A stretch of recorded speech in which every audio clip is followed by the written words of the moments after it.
Hey guys, just thought of sharing this article that I came across on 11 June that quite some bungalow owners, and we're not just talking about any entry level terrace. Bungalow owners, we all know bungalow is of a certain size. They are quite a high class tier. I think second only to the good class bungalows. So most of them are, if we are looking, assuming we are looking at freeholds, most of them are sitting at least a quantum of 5 mil and above, which is really quite a lot of money, even in today's environment. That's why when I see this article, I feel a little bit confused. Right now I cannot think of a better word, but yeah, I'm pretty much confused because I remember even as a teenager when I walked past landed, I'm thinking why certain landed, bungalow, you are really by yourself a bungalow. Why are they like those very very old houses in Malaysia, they kind of state very very log a little bit like atap house. I don't know how do you pronounce that. Those kind of metal piece house, almost or just a little bit better, just maybe a little bit like modern kampong kind of houses. And the owners seem to be living very, very, very frugally, but I did not understand why. So now that I see this article, it kind of becomes very quite apparent that that my thinking was kind of proven right lah. It seems that these guys are asset very rich, but very very short of cash. So this one was quite interesting. Why? Because they were so short of cash that they had to depend on their friends to pay for a meal. I think sometimes I think you're short of cash, maybe your lifestyle is compromised a little bit. But if you have to go and meet your friends and your friends have to pay for your meal, I think that is something really, really very wrong already. But then again, there are some people who can shamelessly get their friends to pay without remorse. I definitely cannot tahan this kind. Definitely unfriend this kind of person. But well, there are all kinds of generous people out there. And then there's another retiree that cannot cope with rising costs because we all know that all kinds of things are rising. Your Hokkien Mee is rising, your Cai Fan is rising, everything is rising. Remember the bread when I was in primary school buying bread for my mom, it only causes Bungalow bread 120 very, very clearly. I remember counting the coins $1 and 2 10 cents or $1.20 and then bring it down like exact change. Go down, mama shop, come back, buy, come out. And today is like, if I remember correctly, it's like 230. So prices have doubled. Okay, property has definitely more than doubled for most of the landed. That's why this one is understandable. But most likely his asset would have outgrown the causes of living already. So they shouldn't have problems in that sense. And it seems that quite a lot of them fail to save enough for their retirement, which I understand can be quite a common problem, unfortunately. So let's see, some people may need $5,000 at this point. I feel if your lifestyle is actually quite frugal, quite normal, you don't actually need $5,000 a month unless you got quite some debts to pay, quite some installments to pay. If not, I don't really think you still need that amount. Unless your lifestyle is really quite good. You need to eat like abalone, you need to eat good stuff every day, then I think it's understandable. And that particular case, the friends were happy to pay first until they found out that they were bungalow owner. If it's me, I'll flip the table. Oh, but but some people are just really okay to do that. Okay, so later we'll talk about that a little bit. And this is the something that I've talked quite a bit of time before, quite a lot of times before. There are a lot of couples in Singapore that would love to have multiple properties. It's somehow a Singaporean dream to have multiple properties. To me, yes, I am a multiple property owner, but I didn't own it because I want to, or tell everyone that I'm a multiple property owner. It's not my priority. I don't really care how people think. By now, most of you should know that I can't really be bothered about how people think. I mean, I'm very sure there are people everywhere, forums or whatever, saying all kinds of nonsense. But I feel whatever I share is just based on my own point of view, my own way I see life. I don't lead a very extravagant life. So some people they oh, I think cannot afford here, cannot afford is because their life is very I would say luxurious lah. But well, I'm just saying things from my own point of view. So I mean, if you agree, you disagree. I mean that let's just agree to disagree. No point trying to argue. I recently had just one guy come over and do my video and argue his way through, saying that it's a good development. I mean, if it's good development to you, you've done the research, then okay, not good for you lah, happy for you. But do you have to come over and enforce it? You're trying to convince me. I mean, if you want to convince me, you come up with a video or come up with a whole series of data to show me lah. Don't kind of tell me these words or quote me some random video that is not even that trustworthy. I want to see, we want to see actual data. So no point arguing over this kind of thing. It's kind of a waste of life to me. I mean, now that I think back, I regret. I'm sorry for myself that I kind of wasted my life arguing with these people. But yeah, we learn, we live and learn. Anyway, back to this. The rental property only makes sense if, let's say, a multiple property. It only makes sense if that one is fully paid.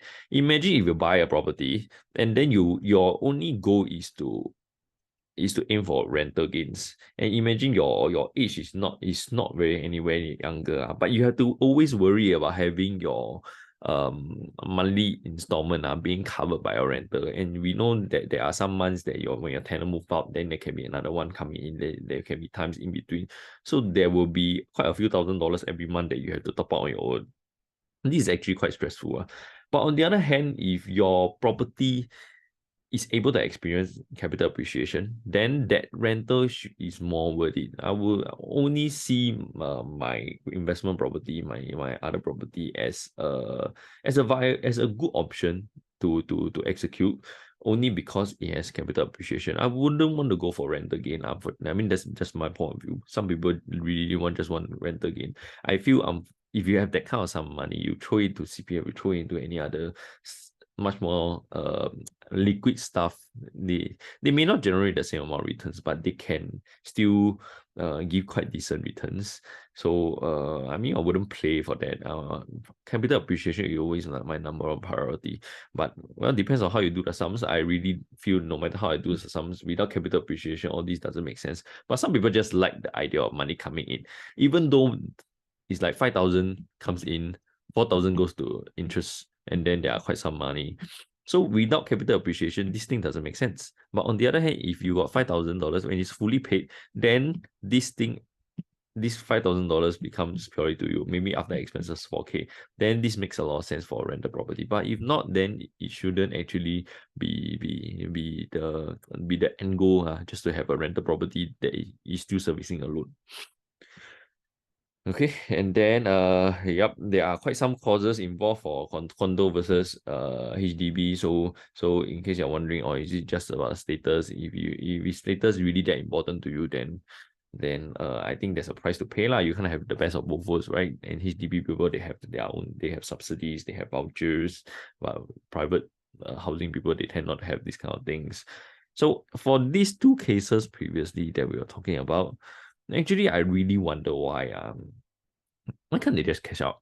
Are they holding on to the property because of sentimental value? Is it like they either cannot sell, or maybe in some certain cases, I understand the case may be quite difficult, maybe because of family issues that a few of these family members are fighting over. That's why maybe 2 or 3 of them want to sell, the other 1% or 2% they don't want to sell. So you have quite some family conflict. That's why it's like the whole decision is stuck in limbo. But if the owners are still around, or rather it's only between the husband and wife, and both husband and wife have the authority, or rather have the autonomy to make a decision, then why can't they think about downgrading? I think this is quite a straightforward thing. Why do you have to live like such a sad lifestyle that you have to borrow money, or even have to get your friends to pay for you and then scream and save? So who are you actually saving the money for?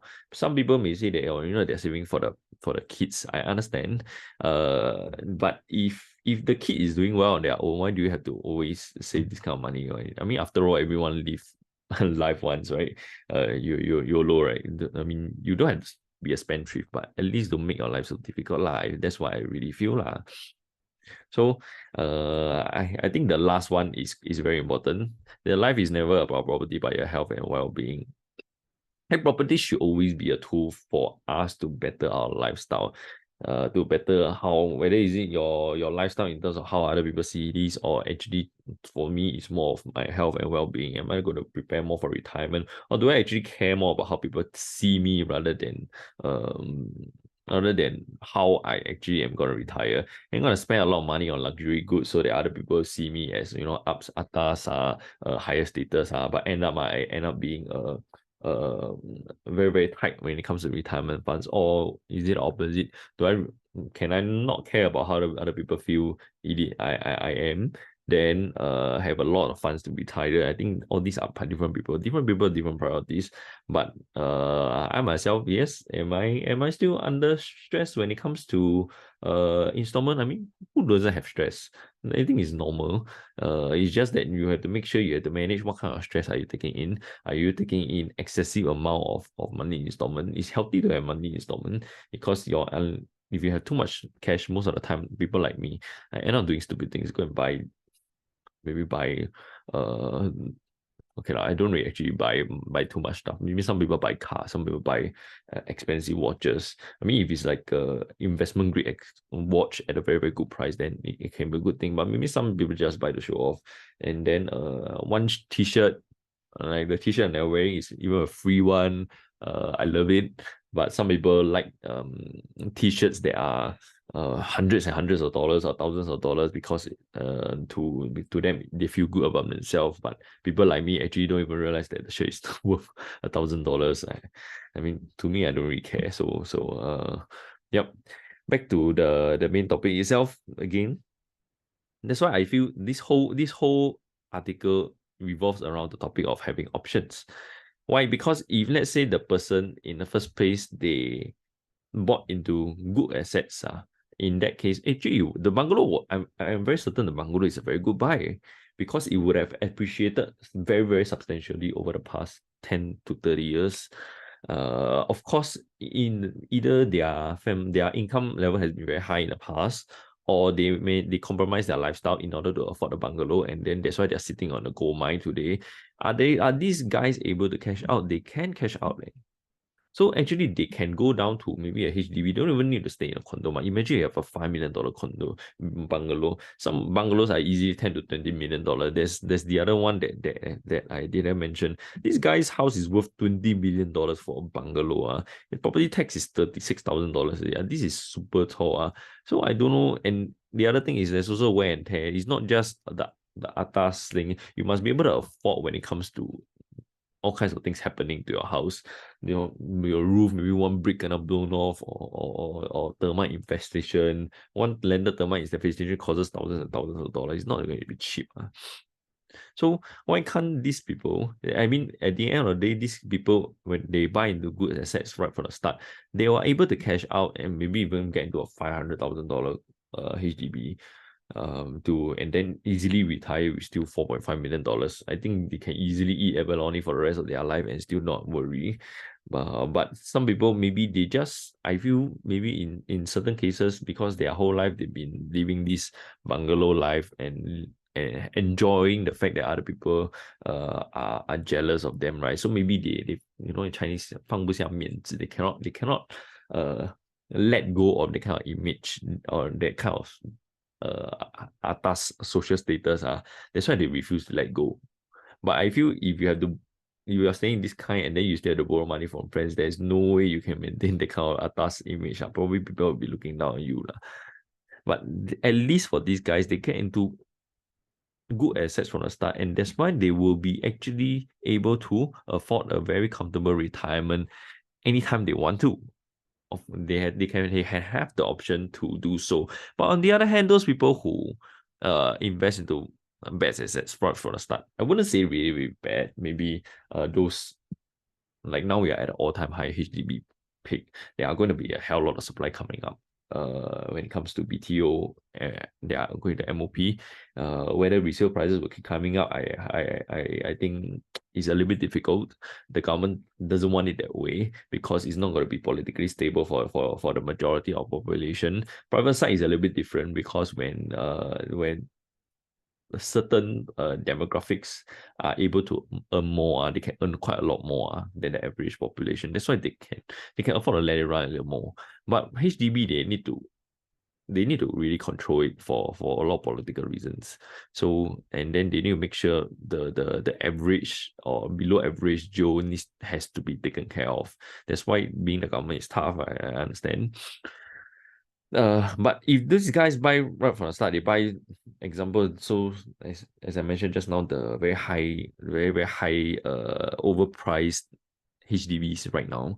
Maybe they're buying, last time is worth $300,000. Today is inflated to $450,000. So they buy this kind of supposedly bad assets, and because those are quite old already but they want the space that's why it's cheap and then big On the other hand, assuming these two guys at that point are earning similar incomes, this one obviously cannot to afford that landed property at that point. They won't be able to have a very luxurious lifestyle because they need to channel quite a bulk of the installment over. But on the other hand, this one, because they buy something that is a lot cheaper, then they would have been able to free up their income for a very luxurious lifestyle. Whether is it going to buy the newest watches, buy the 1,000 plus Chanel, 2,000 plus shoes, bags, or go holiday, 5-figure holiday, like 3 to 4 times a year. I really have friends that are like this. I mean, the funny thing is I never understood this. I hate going on overseas holiday. It drains the life force out of me. And maybe I feel it's something to be thankful for because I tend to save a lot of money that way. But I do have friends that have previously I was in civil service. We all pretty much know the pay is all right. It's not luxurious at all. I have friends that are earning easily more than double my pay, but they tell me that they cannot afford condo. I know something is wrong because you look at their social media profile, what kind of things they are up to with their money. Then they are, when people have, that's why I say I prefer not to have too much money sitting in my bank. I'd rather go and invest it somewhere or another, whether it's real estate, stocks, bonds, whatever it is. When you see too much money in your bank account, you end up doing stupid things. For people like me, especially, unfortunately, that's why I know myself. So I think of ways to stop myself from doing such things. But a lot of people don't have that kind of self-control. That's why the lifestyles will become haywire. And when they need to retire, they realize that, hey, this 300 plus $1,000 condo, last time that I buy 400 plus thousand, because it becomes very old, so they want to cash out. Maybe by then the lease really erodes, already left with $400,000 worth of equity, even though it's fully paid. And then even they don't want to cash out, they go for something that is a 2-room or 1-room studio apartment, that kind of thing. How much can they cash out? They can only cash out this amount of money, whereas this guy can cash out for $5 million. So that's why today is very important for you to be able to select the right kind of properties so that you can have a lot of options in the future. Yes, your lifestyle may be compromised, but it really depends on your priority. For people like me, I know I don't want to be struggling when it comes to my retirement. That's why I choose to be frugal. I choose to be more I choose to learn a lot more about financial literacy. But some people, or rather I would say quite a lot of people nowadays, they're very YOLO. They want instant gratification. So they want to come up this and then compromise on this. And that's why eventually when it comes to retirement, they will suffer lah. And then the other thing that I always hear, if let's say I get into a private property or get into a very, very expensive property, whether is it nowadays HDB not cheap, $1.5 million for HDB is mind blowing, but people are still buying that. I don't agree with it, please. Okay, I don't agree. Don't assume that I agree. I don't agree with it at all. I always advise my friends, anything above $1 million, please don't go for it because it's very likely you're gonna regret in the future. But yep, a lot of people are very concerned that am I gonna be stuck with the installment for 25 to 35 years because some people can borrow 25 years for HDBs, maximum 35 years for private. Well, you don't really have to stick with the same house, right? A lot of people think that I buy this property, I need to stay in it for the rest of my life. The sad truth is that most people don't end up staying in the same property for the rest of their life, or even though they plan to. My very initial place, that's what I thought. That's why I still love the place, but I've already since moved on. I still think about it. Sometimes you feel sad about it, but sentimental value. But I'm glad I still moved on because for the sake of my own financial future, I'm thankful that I made the tough decision to move on lah. But nevertheless, sometimes they say the first home is always your favorite home, right? But it's okay. I mean, let's not think about it. It makes me feel sad. So, but okay, in this sense, that's why when it comes to selecting the right property, I think it's very important because if let's say you are an emotional kind of person, you want to stay for a very long time in the same property, you like what I mentioned just now, you buy a 300K, even maybe 15 years because of inflation, despite the lease eroding. Maybe it can go up to 400K if you're lucky. So for the YOLO kind of lifestyle, they spend a lot of money elsewhere, the holiday, watch, shoes, cars, furniture. You'll be surprised. I have friends spending 6 figures on furniture, and then another 6 figure on renovation. Wow, this is amazing, mind blowing. But yeah, there are people always like this. I'm pretty sure you yourself, you know people are like that. So when these people cash out, where can they go? Can they only afford a 1 room, 2 room kind of flat? Okay, you realize that there is not much option even after 15 years. So my point over here is that you do not actually have to suffer for the full. I mean, nobody is asking you to pay for the full term. At the end of the day, you just have to settle down whichever place it is. As long as it's a good investment, you settle down. You can always cash out if you make the right decision. But if you're emotional, you want to prioritize your other things, then be prepared for the possibility that you are entering into a bad investment. Then next time, if you want to cash out, how much money do you have left? Because as I mentioned, if your house is not going to be able to retain the value or even appreciate the value for you, and you spend most of the money away elsewhere, then there is no way this money is going to take care of you in the future. But on the other hand, if somebody is very logical, they choose to have delayed gratification. I'm going to take care of my future self 20, 30 years later. Life may be tough right now because in terms of installment, I have more stress. Maybe I need to compromise. Maybe instead of sending my kids on 5 to 10K worth of tuition and courses every month, maybe I can forego that. Can they consult the teacher for work? I'm very certain. Come on, I stay in the I work in the education sector before. I know. Do you actually need tuition? You don't need. It's just more of a parent's way of pacifying themselves. Because I've seen all kinds of students. I've seen students that are flooded with tuition and still end up with very, very bad grades. I've seen students having almost no tuition and end up being a top student. At the end of the day, it's really sometimes nurture, sometimes it's nature, but it depends on a lot of factors. I think the best we can do as parents is to make sure we take care of them in the best way possible without the financial aspect. Okay. Anyway, back to this. If somebody is able to make a logical decision, they let's say maybe buy a $1.7 million property, the total equity that they put down maybe is about 500 plus minus. And I'm not going to dive too much into the number here today. I got other videos talking about the number, so you can go and dig them up. So example, just for its easy illustration, 500K, imagine this 500K equity, we're talking about equity, not the price of the property. Imagine 5 years later, this 500K worth of equity gains another 500K to $1 million. Then this will be quite a good investment. Okay, there will be some people who say that, hey, this is not possible, blah, blah, blah. We have seen certain developments having this kind of returns. So it is possible. But the problem of why most of the time it's not possible is because people tend to be very emotional and they want to buy what they want and they end up making not so logical decisions, but they try to justify their emotions with certain logic, which obviously doesn't make sense. And that's why they are not able to achieve this.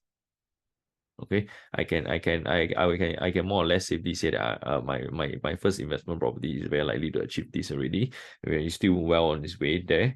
I'm thankful that I'm able to remain very logical in that sense. So but most people are able to do that. I highly doubt so, and that's why I feel I have the edge. So anyway, back to this. Let's say the first cycle within the first 5 years, they make this kind of money. The total equity, he don't cash out now lah. He go reinvest another 5 years later because of the higher quantum. We don't even look for 100% returns. Maybe we go up to 70% only. Let's assume a lower rate of return. Maybe he earn 700K this time. And another 5 years later, he channel this amount of money to make another 80K. So now I'm not even going for 100K, 100%, 100%, 100%. I'm going for lesser returns. But they're still able, you can see within a span of 15 years, this 500K becomes a $2.5 million net worth, because all these are actual equity. So this equity, when you eventually just within a span of 15 years, you cash them out, were you able to have options? So you have $2.5 million worth of options versus this guy over here who is managed to spend a large chunk of his money elsewhere in other emotional needs. And that's why they're only left with 400K worth of equity. On the other hand, this one has $2.5 million, which one has a lot more options. So, of course, the caveat is that this guy just have to lead a much more prudent life than the other one, lah, which I think is fine. There are people like this. You are looking at one right now. I don't believe in spending money. I really don't like spending money. I really love to see my money grow, but I know that not a lot of people are like me. So I think it's understandable, because a lot of people like to go on holiday. People around me now are going on holiday like it's nobody business. They feel it's justifiable to spend the money like this. I mean, no right, no wrong. I mean, as long as it makes them happy. For me, it doesn't make me happy to go on holidays. I mean, my holiday is to stay at home. So I love my idea of a holiday. I don't think I will welcome anybody who's trying to change the idea lah. So you can say that I have no life. It's fine. I mean, it's working well for me. But yep. I think important thing today is that we need to know whatever we do, make sure we have options in the future. I think that is a very, very important thing. We don't want, if I wouldn't say we don't want this to happen to us. I will gladly want this to happen to me. I'm okay to have a bungalow and have this problem, because I know anytime I can cash out. I do not need to let the whole world know that I stay in a bungalow to have that kind of face. I don't really care about how other people think of me. The most important thing is I know I have the financial means to sustain my own lifestyle that I need, that I want. So I'll gladly be in their position. I'll gladly be asset rich, cash poor, because I know anytime I can cash out the asset and end up being very, very cash rich. So at least they have options. The problem lies in people who are terbalik the other side, the YOLO lifestyle. They will be asset poor and also cash poor. I think that is a very sad thing. But unfortunately, we are seeing more and more of that, because I'm seeing so many of my friends that are earning way more previously. They are unable to afford this, unable to afford that, which I find very, very, very surprising, given that we come from different same backgrounds. Some of them, they earn the same amount of money that I did previously, and they are, I think in terms of financial position, they are far apart. So it's really an issue of life decision lah. Okay. Yep. Hope you find my sharing a little bit insightful when it comes to issues like this. So yep, that will be all we have for today. And see you guys. Bye bye.